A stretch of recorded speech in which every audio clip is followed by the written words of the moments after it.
Today, the consejero introduced Diego Quattrone to us, so we know him a little bit from yesterday. So I don't want to use a lot of his time to add more details. I just wanted to say a few more things. Well, Diego Quattrone has a degree in medicine and surgery from the Catholic University Medical School in Rome, in Italy. And he also has a master in forensic science. He actually had a residency in psychiatry also. Currently, he's working at the Social, Genetic and Developmental Psychiatry Center at the King's College of London, where he has been working in the topic of, as we saw it yesterday, genetics, psychosis, and cannabis, and the interrelationship between these elements.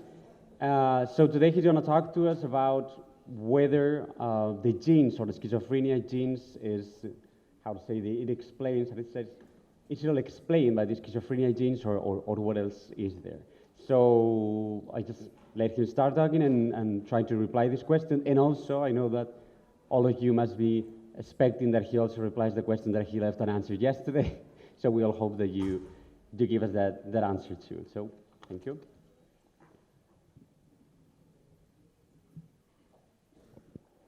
Thank you very much. Can you hear me?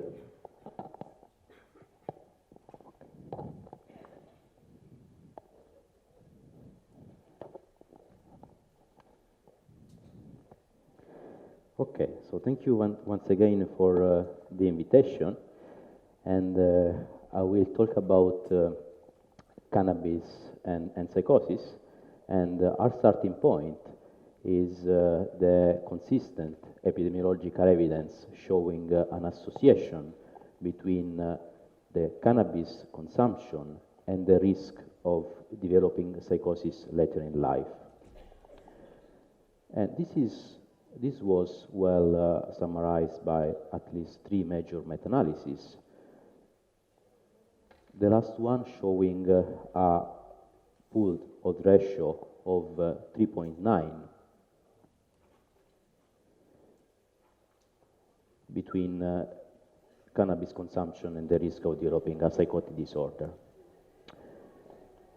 Still, we know that there are around 180 million people using cannabis worldwide, and only a minority of them actually develop psychosis. So our first question is, who are actually these people who develop psychosis after using cannabis? Is all explained by the type of cannabis they use, the frequency of use of cannabis, or there is also any genetic vulnerability for them to develop psychosis?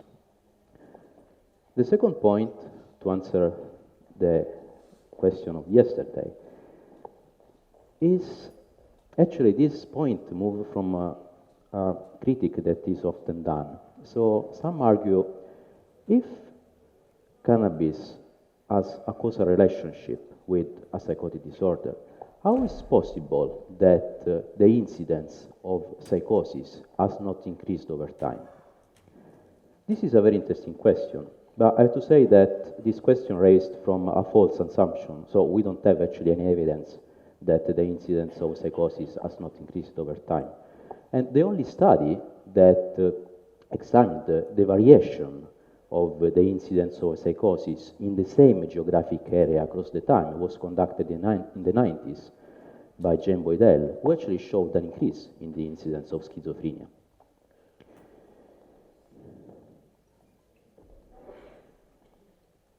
Then we'll try to answer to these 2 questions thanks to the work that was done by Marta Di Forti at the SGDP department. The other 2 important questions: after an individual develops psychosis, what we can do, basically? What is the secondary prevention? So it is important to understand if there is any particular psychopathology pattern which is associated with cannabis use, compared with those people that develop psychosis without using cannabis. And if there is any variation in this symptomatology, is this driven only by cannabis use, or again, there is any impact of schizophrenia genes in terms of modified genes of psychopathology. So any epidemiological study should take into account, first of all, the potency of cannabis. Why this is important? I'm showing here the two varieties that you could find in London at the time of the GAP study, the genetic and psychosis studies. So you can see on the left, important herbal, and on the right, this is skunk. As you can see, there are quite characteristic trichomes, and the other important characteristic is the smell, from which derives the name of skunk, actually. So I really was happy yesterday to hear the discussion about the utility of using standardized THC estimates as a measure of the exposure to cannabis. This is something that is particularly tricky in epidemiological studies. And as you can see here, basically investigators were trained also to understand if a patient of a population control didn't know the type of cannabis that he had used. It could be, in some way, it was possible to infer the type of cannabis by the description of the characteristics of the smell of cannabis. And this is the third variety of cannabis that was present at the time of the GAP study, which is resin. So now, why this is important to, let's say, to have a context of the cannabis varieties at the time of each study.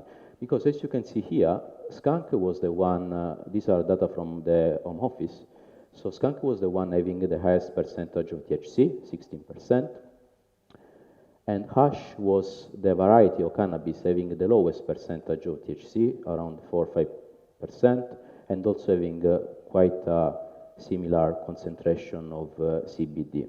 So this was the situation in London, which I know is different, for example, from the situation in Spain, where hash has higher concentration of THC. So taking into account this data in terms of cannabis potency, you can see here the results from the GAP study showing that those people using skunk every day having a nodes ratio of 5.4, whereas people using hash, which had actually the same concentration of THC and CBD, were not at higher risk of developing psychosis. So people may ask, so if I ask hash, then I don't have any risk to developing psychosis. Actually, we cannot say that's true because the concentration of THC has been changing, even in the hash varieties, and as already told, hash has higher concentration in other countries, in Holland, in Spain, etc. What is the other important information that we can extract from the GAP study? This is the population attributor fraction. So the percentage of people that could be prevented from developing psychosis if a particular risk factor was abolished. And you can see here that up to 24% of people with psychosis, new cases of psychosis in London at the time of this study could have prevented if, paradoxically, skunk was not existing.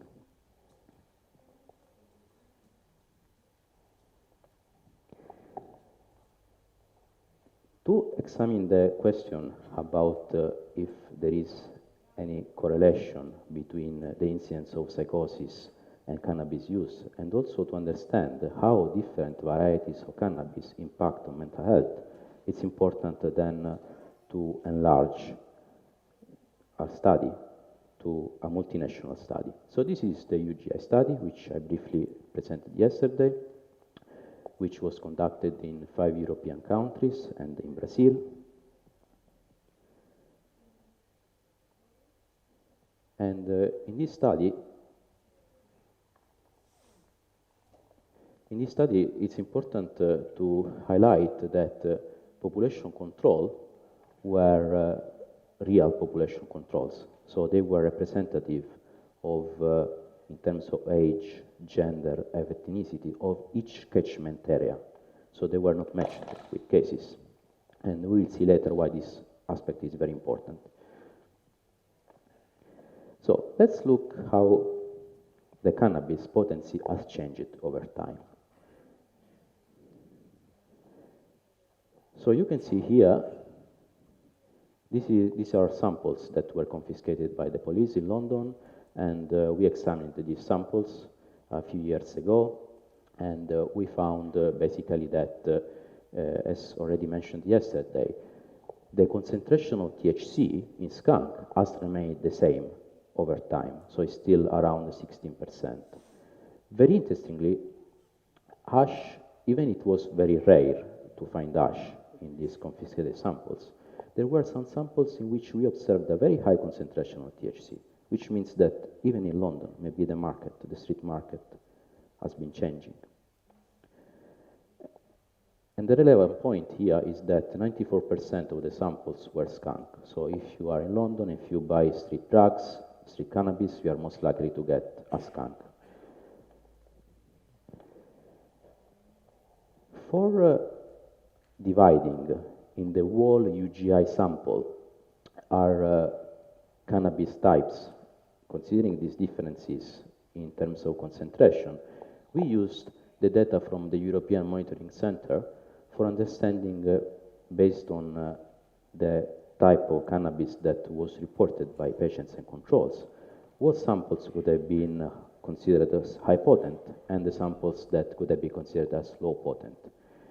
And we did this distinction based on a cutoff of 10%. This 10% is basically based on the evidence from animal and experimental studies on different effects of THC on, for instance, on cognitive performance. Okay. Let's combine again. This was published this year on Lancet Psychiatry, the work done by Marta Di Forti.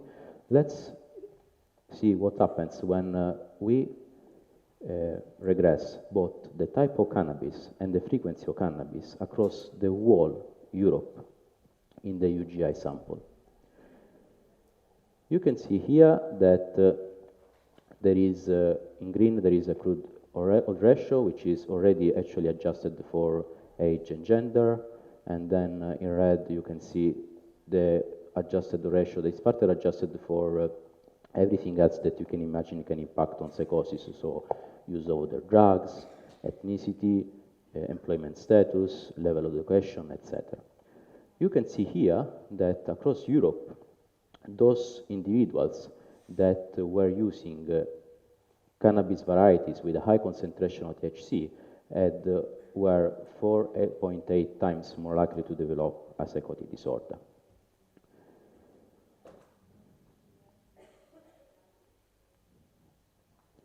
But then when we look within sites, you can see that this odds ratio could be higher. In London as 4.2, so quite similar to the previous GAP study. In Amsterdam, 9.4, and in Paris, 4.2.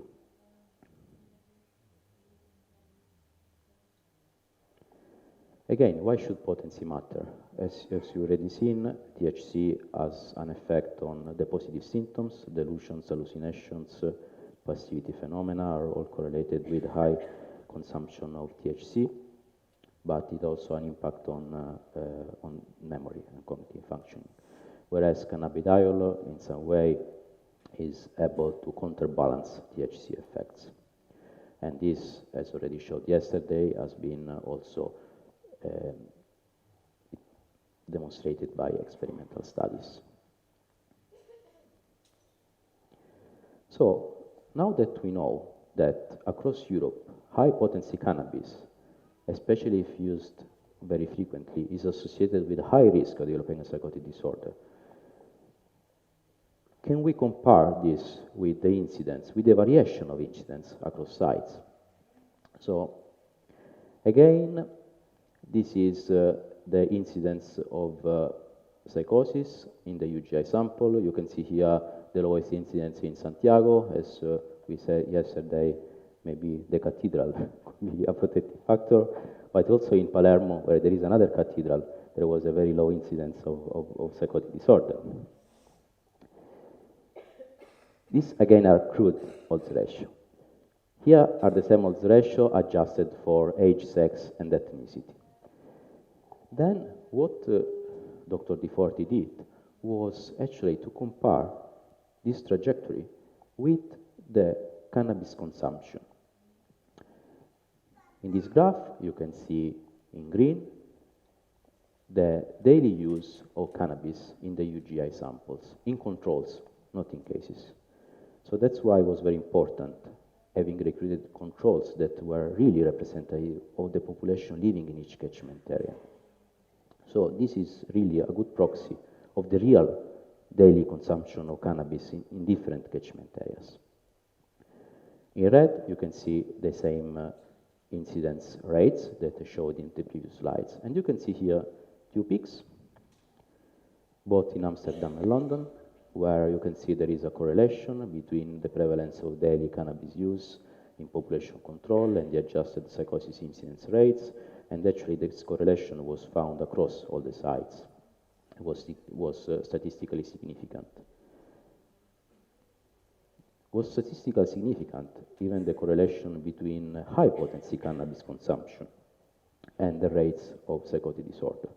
So this might suggest that actually there is cannabis use has quite a substantial impact in explaining the variation of the incidence of psychosis across different countries.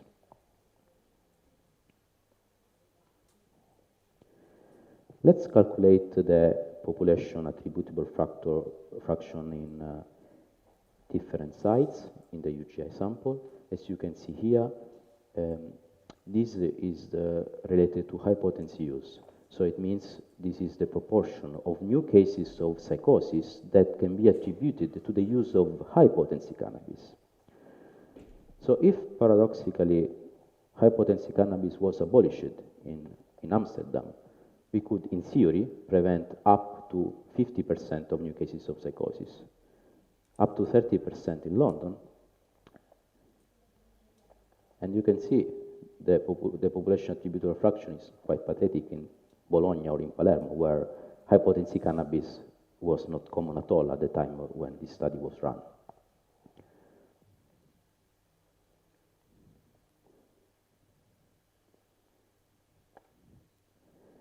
So, one of the first criticisms is the genetic dispute. So we all know that schizophrenia is a polygenic disorder, so there are many genes with a very tiny effect, but altogether they confer quite a relevant risk towards developing a psychotic disorder. So there is one study that showed that there was an association between the genetic susceptibility to schizophrenia and the use of cannabis. So someone argued it may be possible that actually it's not the use of cannabis causing a psychotic disorder, but it is schizophrenia genes.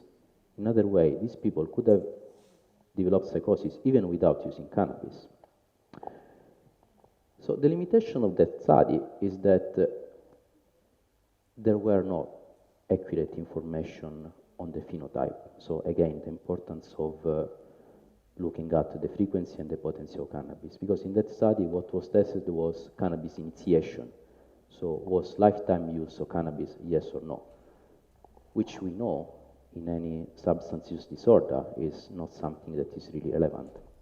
There is a big difference between using cannabis once in your life and using cannabis on a daily basis.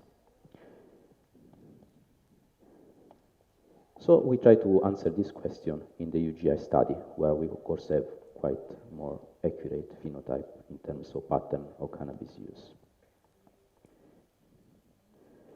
For doing that, since the UGI study is a good study in terms of epidemiology, because it's the total sample in terms of incidence cases was 2,700 new cases of psychosis.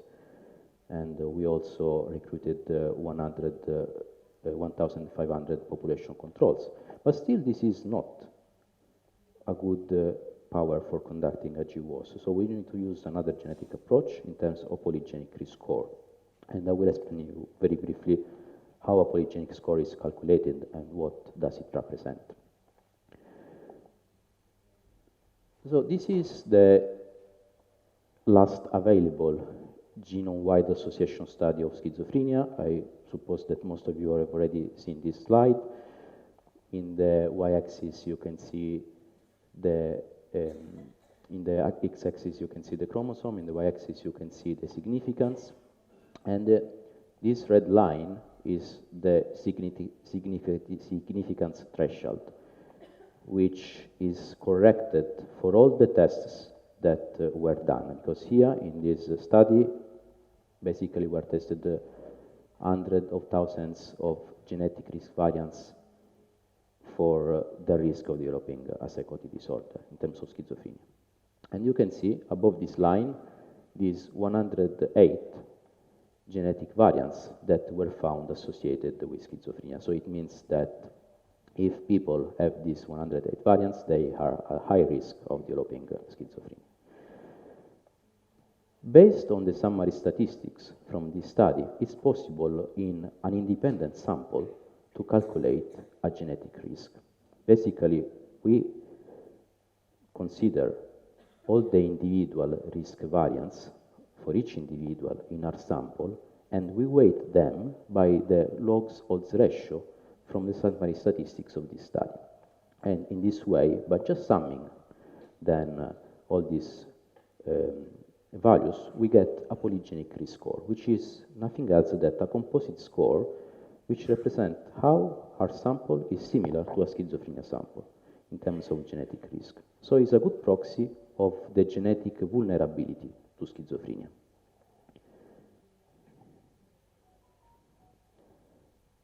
I have to say that a polygenic risk score is based on common variants, so it does not take into account the possible role of rare variants that usually are less but confer a bigger effect size to developing schizophrenia. So we tested if adding polygenic risk score in our model, our regression model, the relationship between the use of cannabis and the risk of developing psychosis was actually confounded by the polygenic risk for schizophrenia. And we found that even after controlling for the vulnerability for schizophrenia summarized by polygenic risk score, we still found the same odds ratio with 5.4 in people using high-potency cannabis on a daily basis.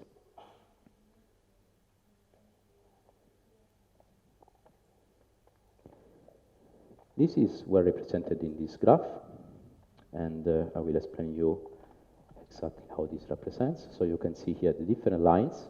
Each line represents a different pattern of cannabis use. So the purple line is people with daily use of high-potency cannabis, whereas this line, which I think is brown, represents the people that rarely use cannabis. So you can see how the polygenic risk score for schizophrenia increased with the increase of the probability of being a case, which is represented here by the y-axis. But the same increase was also in all the other patterns of cannabis use. So this means that the genetic risks of schizophrenia in terms of the probability of being a case is independent from whatever pattern of cannabis or use people have.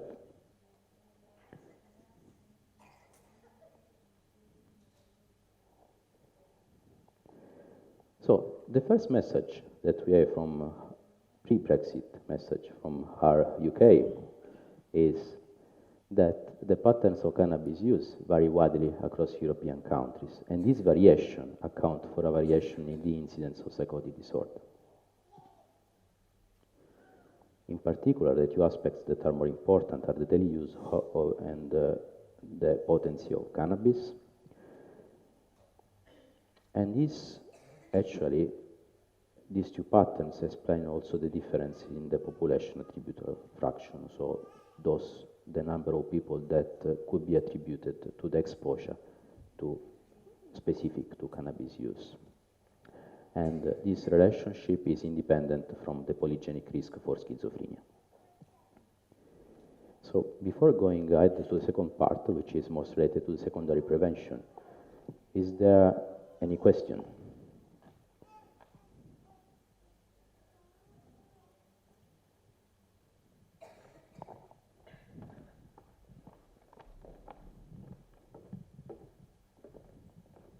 Thank you very much, Diego. I really enjoy all your work. I have a question.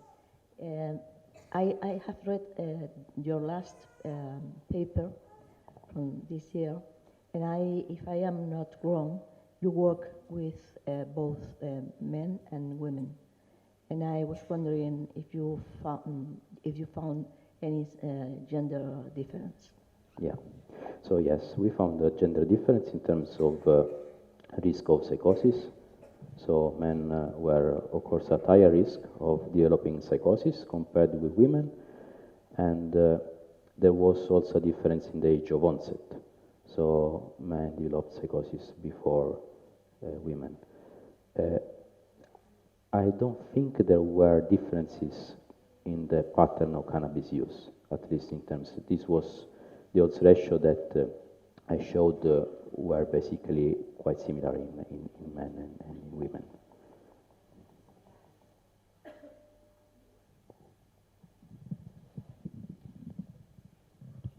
Thank you very much, Diego, for your presentation. How do you consider the co-use of tobacco? Yes, in the relation with the psychosis? Yeah, this was a covariate in the model that basically didn't modify the risk of psychosis, even if there are some reports that report tobacco use associated with psychosis, so this is quite interesting.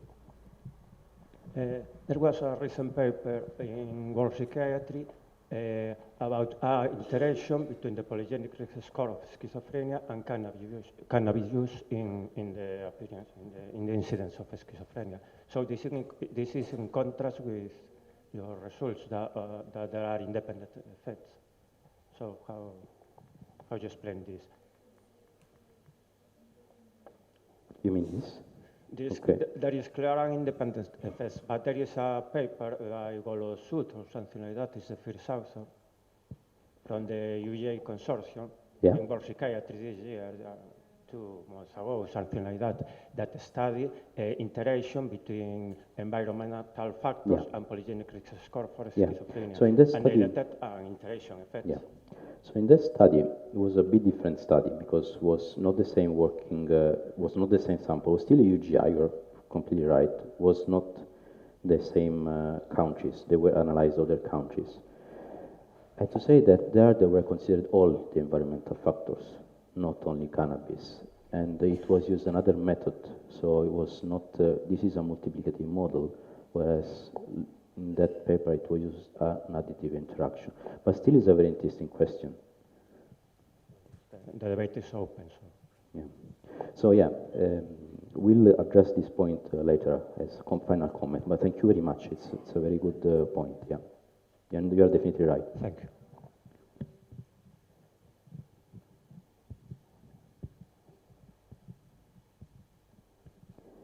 Okay, so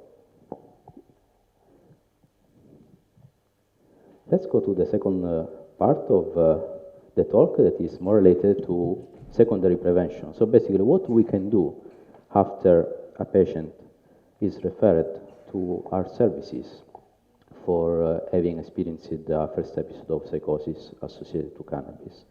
So first of all, it's important to understand if there is a particular symptomatology in this subgroup of people. And here you can see by factor conceptualization of psychosis. So in the middle of this diagram are items. Each of these square is a symptom from the OPCRIT, which is a semi-structured interview, which cover a lot of items in terms of psychopathology. In a bifactor solution, the covariance among symptoms is split in two directions in a way that subgroup of items, for example, these items, load in a specific latent construct. But the all item covariance load into a general psychopathology factor.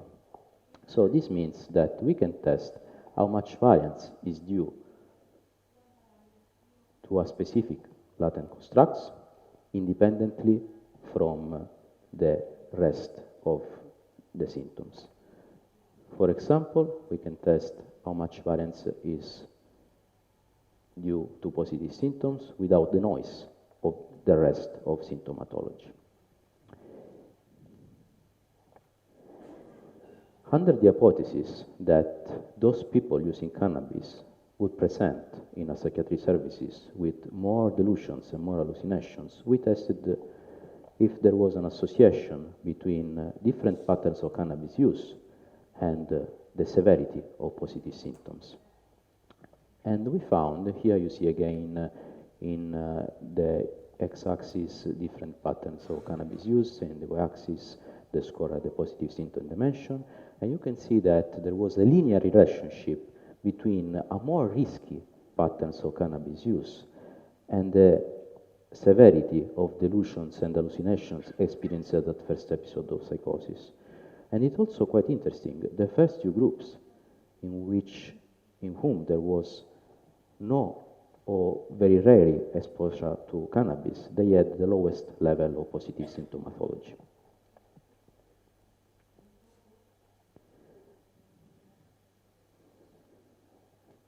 Let's see what happens with negative symptoms. We see exactly the opposite, as we expected again. So here you see that people with the highest level of negative symptoms were people that never used cannabis. And this is consistent with the hypothesis that actually negative symptoms may be a marker of a more neurodevelopmental disorder. So it means that more biological related and less correlated with environmental risk factors such as cannabis use.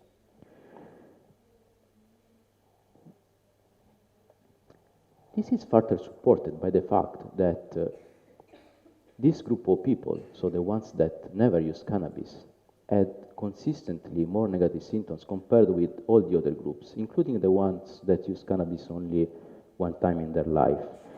Maybe because for getting cannabis, you need to have some social skills. So even using cannabis one time, it means that you had at least the social skills in terms of ability to go out, to interact with other people that were not common in those with never used cannabis. So it could be, this could represent actually two different trajectories between cannabis-associated psychosis and those people who develop psychosis independently from using cannabis.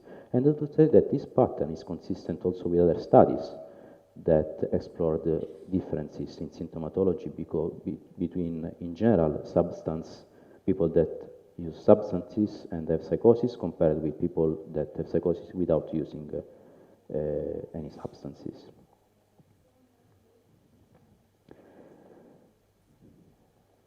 So in this graph you can see the difference between different patterns of cannabis use and symptomatology. So in the light blue line, light blue line, you can see people who never use cannabis, and I hope that you can see the red line, which represents the ones with a daily use of high-potency cannabis. So it's quite evident difference between these two groups. So next question is, so here we focus on positive symptoms. Is this difference, again, driven only by cannabis use? Or there are schizophrenia genes that are associated with differences in the symptomatology? Again, let's see what happens when we use the polygenic risk score. So here in this graph, you don't see cannabis. It's only polygenic risk score. These are violin plots, which are quite nice because you can see here the mean, the median, the confidence interval, and this is the kernel distribution of the sample. And in the first three violin plots, you see population controls. Because in population controls, we estimated the same by-factor model that you have seen in cases, but using psychotic experiences rather than symptoms. And you can see that, very interestingly, there was an association between polygenic risk score for schizophrenia and experiencing more psychotic experiences in controls, which per se is a very interesting result because it means that psychotic experiences have a similar biological substrate as clinical symptoms in patients. But you can see that these three variant plots represent cases, so this is cases with the highest level of positive symptoms, and you can see again that this correlated with a higher level of polygenic risk score for schizophrenia. So we can say that polygenic risk score for schizophrenia is associated with more delusions and more hallucinations. If we plot here daily use of cannabis, you can see in red no daily use, in green daily use. You can see that controls at basically rarely had a daily use of cannabis during their lifetime, and you can see that it was most common in cases, but it was widely distributed across the polygenic risk score. So again, this suggests that polygenic risk score for schizophrenia and daily cannabis use are two independent factors in determining the severity of delusions and hallucinations at first episode of psychosis. And you can see this better in this graph, where in the left you can see people without daily use of cannabis. These are only patients, and three quantiles of polygenic risk score, and you can see that the level of positive symptoms is higher in the last quantile. The same relationship is in the group of people with daily use of cannabis, with the difference that the basal level of positive symptoms was higher. So this means that there was actually no interaction. It was also tested for interaction. We didn't find it. So what are the next points? As you pointed at the beginning, trying to find an interaction between the whole polygenic risk score and a single environmental factor is not easy, because it's unlikely that one single environmental factor interact. So I have to say that for calculating this polygenic risk score after clamping, so after removing all the variants in linkage disequilibrium, we still had 26,000 genetic variants. So, of course, it's unlikely that all these variants interact with one single environmental factor. So one future steps will be to look at specific biological pathways, maybe also in terms of risk scores, but limiting this genetic risk score to some theoretical driven approach with some system that we know could be implicated with schizophrenia in terms of interaction with cannabis use. And this is, of course, would be very useful in terms of primary prevention, because it's important to have in some way an estimate of the risks in different individuals. Also for secondary prevention, what we can do once that we know that there is some evidence of having a particular psychological pattern associated with cannabis use, maybe we can structure the intervention based on improving as outcome not only cannabis cessation, but also the improvement of those specific symptoms that we know being associated with the use of cannabis. So recently, the group of Marta Di Forti at King's College set up a cannabis clinic for treating patients with psychosis, and you can see Dr. Di Forti and few students, me, and here are nurse who actually delivered the intervention, and Professor Sir Robin Murray, and this cannabis clinic for patients for psychosis combine a motivational intervention with contingency management approach, and we try, of course, since it's very common having, as already was told, comorbidity between the use of cannabis and use of tobacco, especially because just when patients roll a joint, they use a considerable amount of tobacco. So we try, first of all, to address both this addiction to tobacco and to cannabis. The intervention aims, of course, to achieve reduction of cessation, and this is a pilot study, so we will compare the clinical outcomes in the treatment group to the group treated as usual, and I hope that the next time that we will meet, our group will present some preliminary data on this project. Thank you very much for your attention.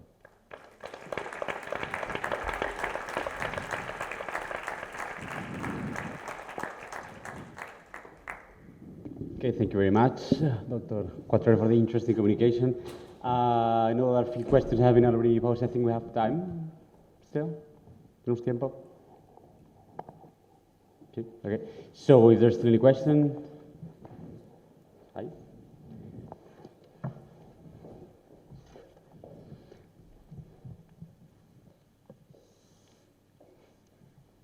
Thank you again, Diego. And now my question is, to which extent do you think that your latest data from the multinational study, to which extent do you think that this data support the causation hypothesis, not just correlation, but causation? Do you what is your own thoughts about that? So that's a very important question. I think causation, in the case of the relationship between cannabis and psychosis, is demonstrated by the convergence of all the evidence that we have, starting from the epidemiological evidence, the experimental studies, and also some recent evidence or more biological approach.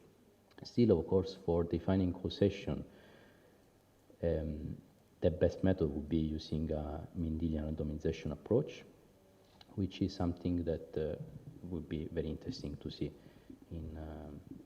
I think one study was performed on that, but still the evidence is a bit inconsistent. So yeah, I think we can suggest there is causation. Thank you, and congrats again. Thanks. Does it work? Yes. Okay.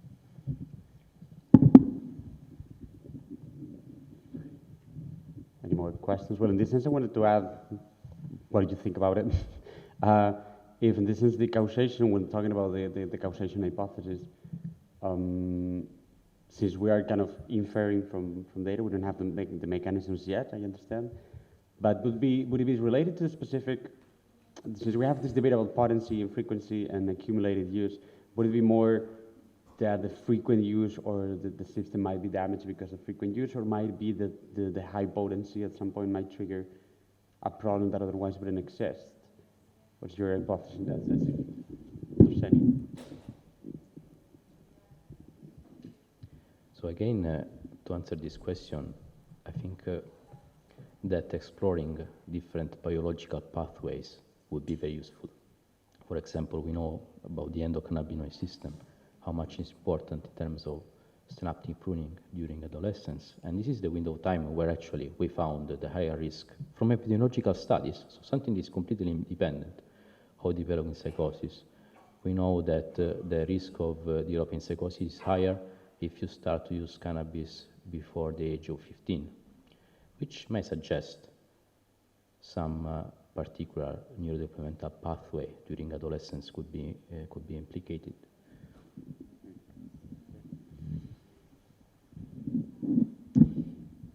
Any more questions? That's it. Okay, well, we're all set. Thank you very much, Dr. Quattrone, and hope to see you in 2 years with new results.